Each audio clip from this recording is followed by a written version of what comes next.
You're listening to Atlanta Baseball Talk, your weekly podcast for all things Atlanta Braves.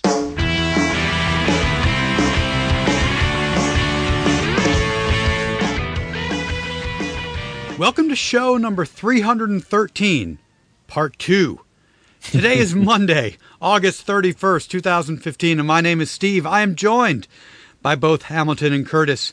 And guys, in tonight's show, we'll talk about expectations for Olivera this year, Swisher in left next year, and Williams Perez being sent down. But first, guys, really our thoughts and prayers out to the family of Greg Murray, the man who died at Turner Field Saturday night in what's a horrendous, season on the field. Was, 10 times worse and actually important with someone losing their life in the stadium Saturday. I mean, just awful, guys. Just an awful, awful story. Yeah, and the pictures are just horrible. I feel so bad for the family. I feel bad for the people who were there. Just a tragedy all around. And, not that it really should matter or whatever, but that this guy was like a longtime Braves fan and a long-standing season ticket holder. It just feels even worse. It's just terrible. I heard this afternoon that the coroner released his report and that there was no sign of he had a heart attack or a stroke or something, and that's why all of a sudden he lost his balance and fell. No toxicology report yet, but it's just awful. Well, and a miracle that no one else. I mean, obviously the tragedy that this man lost his life, and that now this is 3 deaths at Turner Field. I know. And there was somebody that got killed at the Georgia Dome too. So, but it's a miracle that more people weren't hurt. That he fell. Yeah, and I don't know if this is true. I read it that night, but that where he fell, 2 people had just gotten up to go get drinks or food or whatever.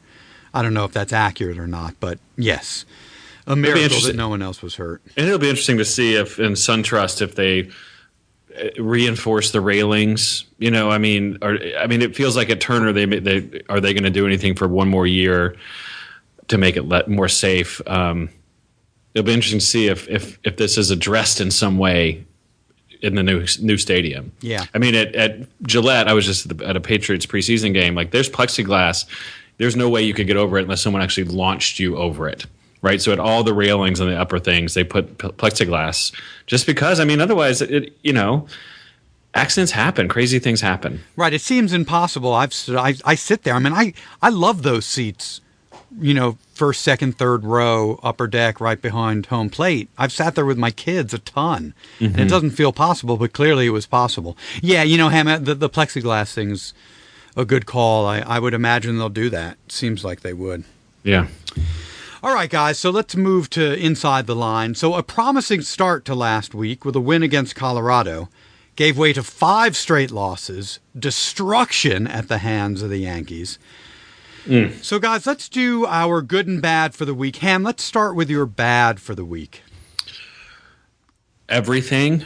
It's the pitching, I think. Obviously, there were some close games where the bats could have helped out, but the pitching was horrible. The starting pitching, Tehran was good on Monday, but he was equally the worst pitcher of the week on Sunday. And a good performance that you're counting on, no less, him at home. Yeah, exactly. You've got this, the Yankees are pounding you. You're on, you've lost 12 or 11 of 12 games. You've got Tehran at home. He sometimes has this potential to rise to the big occasion and just nothing. He was horrible in so many ways. He allowed 3 home runs, all with men on, which accounted for 7 of the 8 runs that he allowed, most that he's given up all season, or he tied it. And he did it. All of the homers came with 2 outs and following walks, which is just, he just beat himself. And when your offense is young and anemic and injury ridden and you have no bullpen, you can't afford those, and it just was horrible. And the bullpen was just as bad. You guys will probably mention some of this, but it was a horrible week for Jackson. You start to understand why maybe the Cubs were willing to get rid of him. Brigham, Detweiler has been horrible since we've gotten him. Marksberry's been terrible. McKieran. It's just even Gomes wasn't that great. I know we'll get to the good stuff. My God, Gomes gave up 2 runs. I know, a homer. Which actually would put him at one of our better relievers. It would. His ERA is actually slightly better than Brigham's and Detweiler's. Oh, by the way, guys, 10 minutes ago, Gomes was traded to the Royals. Did you see that? Are you serious? Yeah, I'm serious. They need help with relievers. Yeah, that'll teach him. The bullpen. They needed help in the bullpen. Yeah, but Gomes is gone. My oldest son said he was crying. And by your oldest son, Gomes, my oldest son. you. Like the one player he was really excited about. We still have Michael Bourne. Yes. So fear not, everybody. Kurt, what do you got? How do you want to add to this? Yeah, the offense is terrible too. By the way, Yeah. they can't score. Just looking tonight, the guy that was pitching for the Marlins come in with a 7 ERA, and they got 3 hits off of him. You never would have thought that the trading of KJ and Uribe would have such a dramatic impact on the team. But the Braves are 9-25 since they traded those two guys, and they can't score any runs. So yeah, it's unwatchable. Basically. Yeah, they're kind of not like a real major league team at this point. I mean, they're really just a shell of a team. They can't hit. The bullpen is as bad as it's been all season, which is saying a lot during that stretch where, the starting pitching was actually good, but the bullpen was blowing leads. And the starting pitching is much less consistent than it was. I mean, it really is just nothing is working right now. Yeah, you have nobody that can start. I mean, Shelby had a nice game tonight, but like Cam was talking about with Tehran, you have no idea. And it's not that these guys are having bad starts. They're having awful starts. They're having starts that are so bad that they have to get pulled very early, and then it's going into this vortex that is this bullpen, and you end up having Gomes pitch. You have, you have no chance. This team has no chance to win right now. I mean, they will lose. I'm assuming this game tonight that they're down 3-0. Last I checked, that makes them 1-13. They have the worst record in baseball in August. Their ERA since the All-Star break. Their ERA during that before tonight during the 1-12 stretch was 7.61. Come on, Kurt. If it was 8, we'd have something to complain about. Inconceivable. And they also that what they just allowed the Yankees to do to them has never happened in Atlanta before in a 3-game series. And the Yankees coming in August was the worst team batting average in baseball, and then put up 38 on us. So, Kurt, we have lost Hammy to more technical problems, but let's you and I soldier on and talk about the good stuff from this past week. Shouldn't take too long. What do you got? Well, originally the good sign was that I didn't have to do the show on Sunday nights, but here I am now doing it on Monday thanks to those technical problems. So I penciled in Andrelton Simmons. He had a good week. He batted .353 this week with a couple of RBI, all singles, which seems to really be the case. This team has no... Oh, sorry, I'm going into a negative. So positive, .353. Yeah, no, good stuff. I want to point out Matt Whistler. In the midst of such an absolute drubbing at the hands of the Yankees, 15 runs on Friday and 20 runs on Sunday, Whistler goes 6 innings, gives up only 2 in front of the largest crowd of the season. I mean, talk about a real building block for Whistler. Great to see for him. Great start. Yeah. I would add Markakis' 11-game hit streak. I'm trying to see the game just ended tonight. He did not have a hit. He did not. Okay. Well, that 11-game hit streak was good. Yeah. Jace went 6 for 21 with 3 walks. And I loved Johnny Gomes pitching Friday night. Ex-Brave Johnny Gomes, I might add. Just been traded to the Royals. But, it was just so much fun. And his reaction to the home run was priceless. His fist pump to getting the strikeout was great. It was just terrific. I just loved all of it.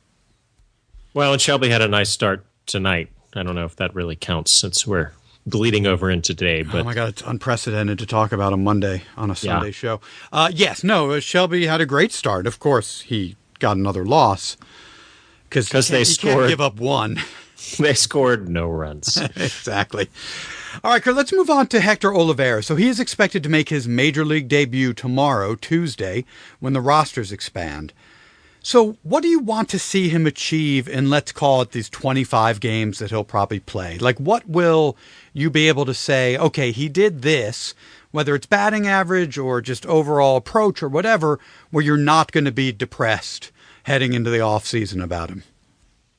I'm not going to have crazy expectations. I don't think that I'm going to watch and hope that he hits 350 and all these kind of things. I think if he hits around 275, maybe has 3 or 4 homers, some extra base hits, some doubles, things like that, and plays decent defense. It shows that he has an arm and can play third. That's really all that I'm looking for. I mean, this team is such a flaming train wreck, dumpster fire, whatever you want to call it. It's a dumpster fire on a train that's going down the tracks. So any little bright spot. Well, that's the thing. It needs to at least be a bright spot, right? He needs to look like he's major league ready or really close. Or for me, it's going to be pretty demoralizing after everything that we've endured since, right before the All-Star break. I mean, he is right. He's piece one, phase one of the rebuilding on the offensive side. Hart came out and said it. So yes, I want him to hit over 250 and slug, high threes, have 3 or 4 homers, hit a bunch of doubles, split the gap. I mean, I want to see that stuff, or it's going to be like just another layer of hand wringing heading into the offseason. If he bats 210. Right. If he's Michael Bourne up there. Yeah. This is an integral part because, like you said, I mean, we've kind of allowed these other guys to have growing pains, and with good reason. This is not the guy that's allowed to do that. Right, he's not supposed to. We gave up a ton for him. He's not supposed to have growing pains. Yeah, and if he is hurt the whole time. Yeah, that too. That might even be even worse than 210 if he, plays 3 games and then is out for the rest of the season. All right, on that happy note, Kurt, it's time for Fair or Foul, where I throw something out there and you agree with it fair or disagree with it foul. So in Bowman's mailbag last week, he said that if Swisher proves himself at the plate the rest of the season, he could be the starting left fielder next year. Fair or foul, you'd be in favor of this. Well, we're clearly cleaning out the competition by getting rid of Johnny Gomes. What an awful proposition. Well, I agree. I mean, it is one of the few levers they can actually turn to make a change in the offense next year. I mean, Nick Swisher has been a nice story this year, and his enthusiasm is fun and all that, and his, heading into Sunday's game, his line of 250, 333, 500 or 3 home runs is nice, but you cannot depend on him when left field is such a gaping hole in the offense. And again, it's one of the few things you can do to shore up the offense is to put a real bat there. I mean, he hasn't been good since 2013.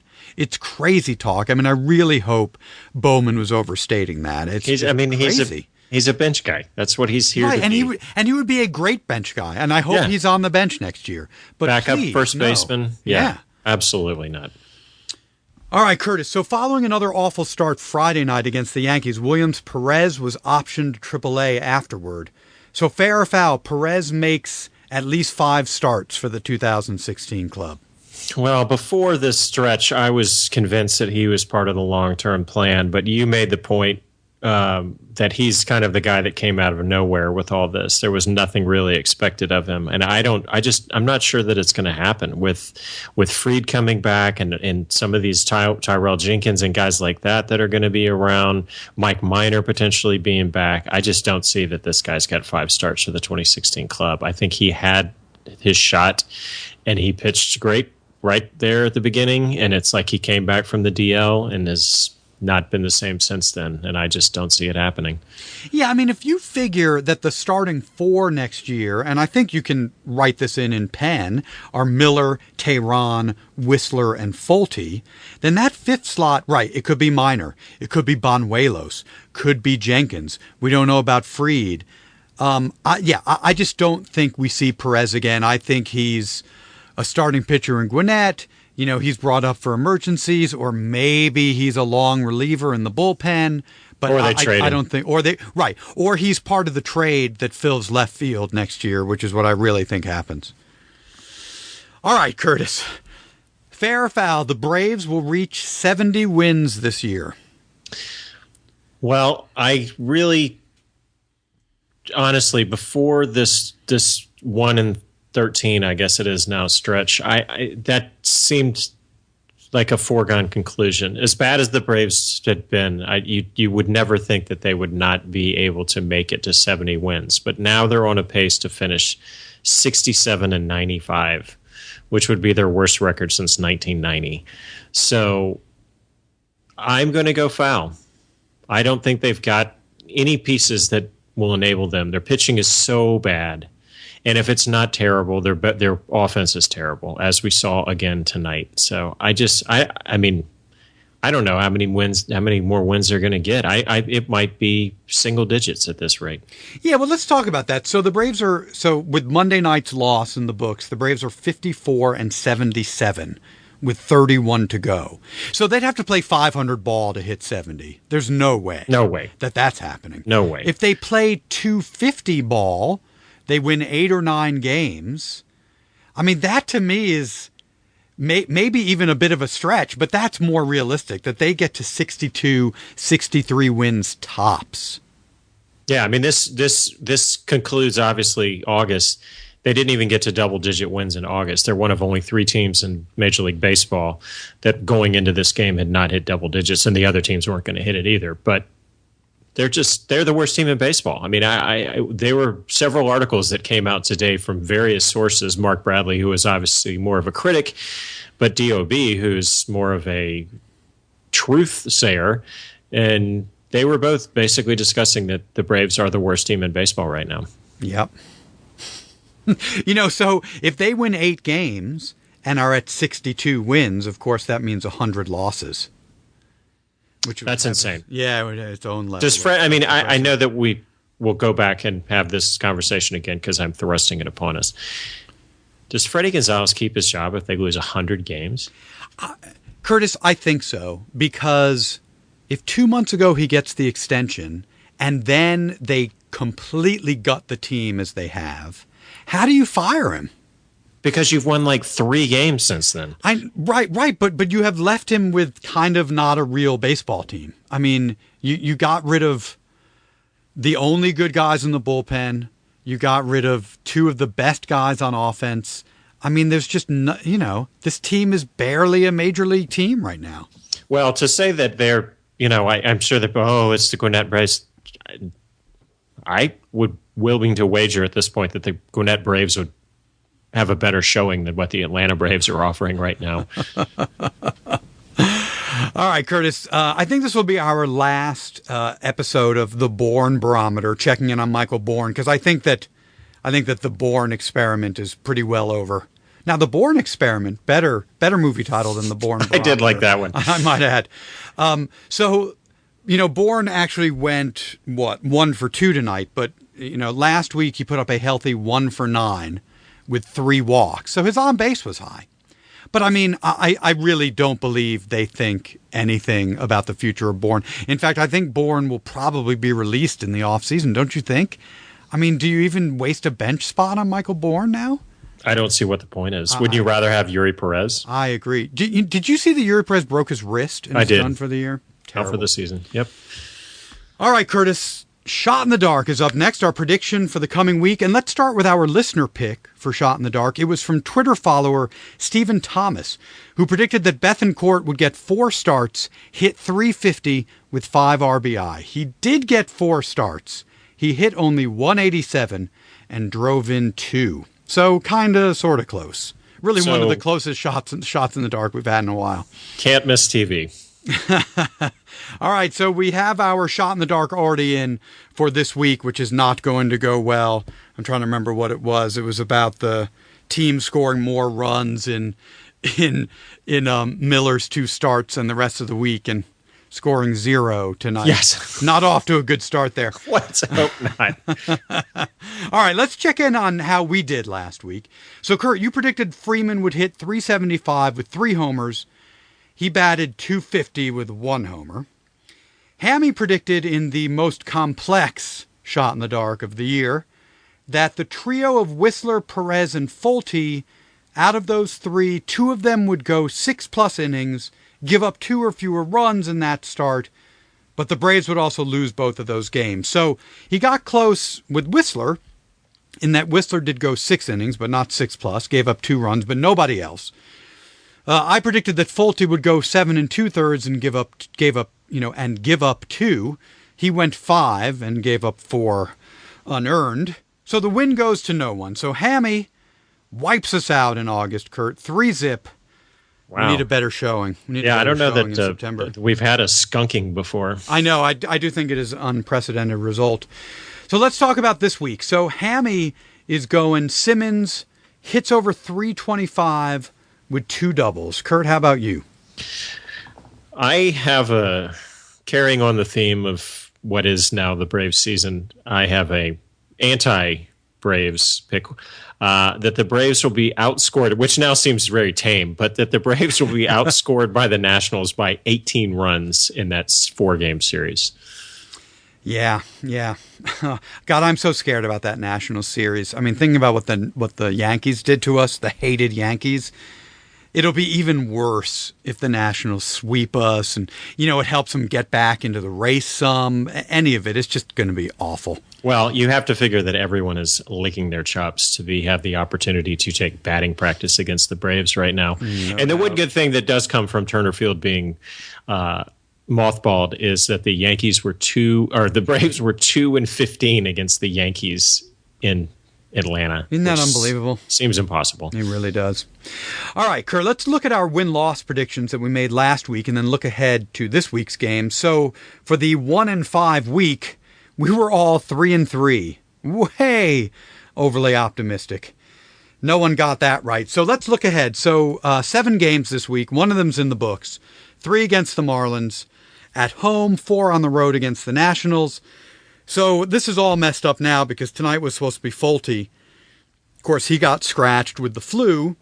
Tomorrow and Wednesday are both TBD because of this change in the bullpen. So I think they're both going to in the starting rotation.